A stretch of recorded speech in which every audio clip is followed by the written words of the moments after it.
When an object is shot from the bottom of a long, smooth, inclined plane kept at an angle 60 degree with the horizontal, it can travel a distance x1 along the plane. But when the inclination is decreased to 30 degree and the same object is shot with the same velocity, it can travel x2 distance. Then x1 is to x2 will be. तो यहाँ पर क्या होता है कि अगर कोई inclined surface हो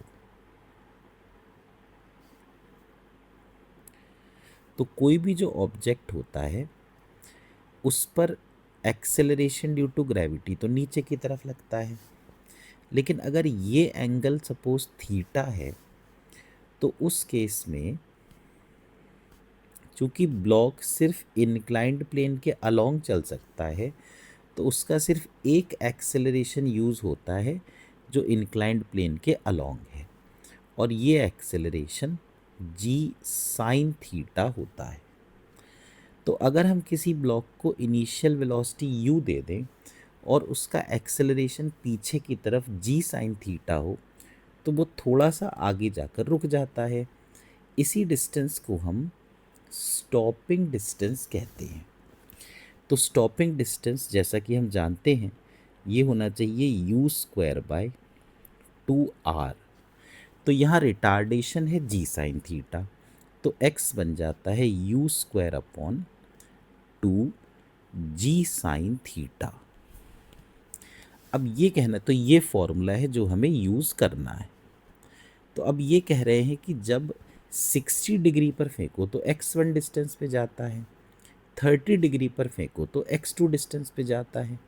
तो x1 हो गया you square upon 2g sine 60, और फिर x2 हो गया you square upon 2g sine 30। तो अगर हम ये x1 और x2 का रेशियो निकालें तो x1 अपॉन x2 ये हो जाएगा u square upon 2g sine 60 divide by u square upon 2g sine 30। तो यू स्क्वायर और यू स्क्वायर कैंसिल, 2g और 2g कैंसिल, तो साइन 30 1/2 होता है और साइन 60 √3/2 होता है। तो 2 और 2 कैंसिल, तो x1 अपॉन x2 ये वैल्यू 1:√3 के बराबर आ गई। तो ये बन गया कौन सा ऑप्शन? Option number 3।